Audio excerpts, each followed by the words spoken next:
Venture capital is this very special part of the economy.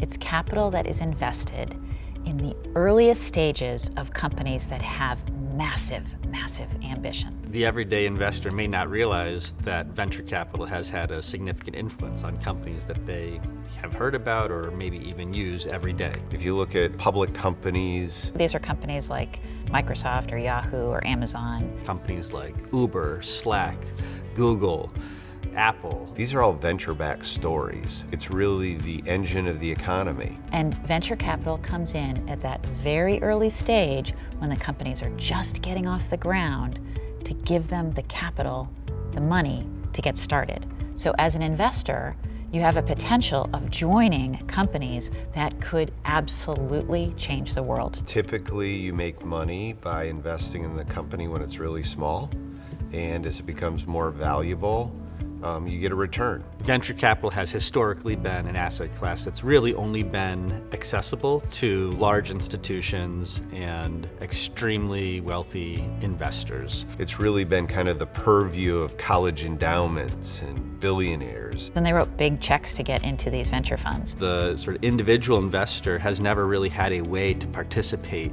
at a professional level in the asset class. What we've tried to do here is make that asset class available to regular people. We enabled individual accredited investors to put a part of their portfolio to work in venture capital, just like investors in that endowment and institutional space. Enormous value creation is being generated before the public markets, in the private markets, which is where venture capital investing occurs. That's been going to the people who've invested in venture capital, which are the endowments, the pension funds, the billionaires, the big money, has really benefited from wringing the value out of the entrepreneurial ecosystem. So the individual investor historically has been missing out on enormous return potential in their investments. People own public stocks, they own some real estate, they own some fixed income. Venture capital, in our opinion, should be part of that diversification story. I started the business basically to bring venture capital portfolios to individuals. We democratized access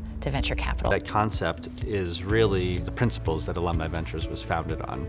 We are bringing professional grade venture capital portfolios to the individual investor and making that accessible to them at relatively small minimum check sizes. We've worked really hard to make the minimums to invest in a diversified portfolio as low as we can. You don't have to be Mark Cuban to have a venture portfolio anymore.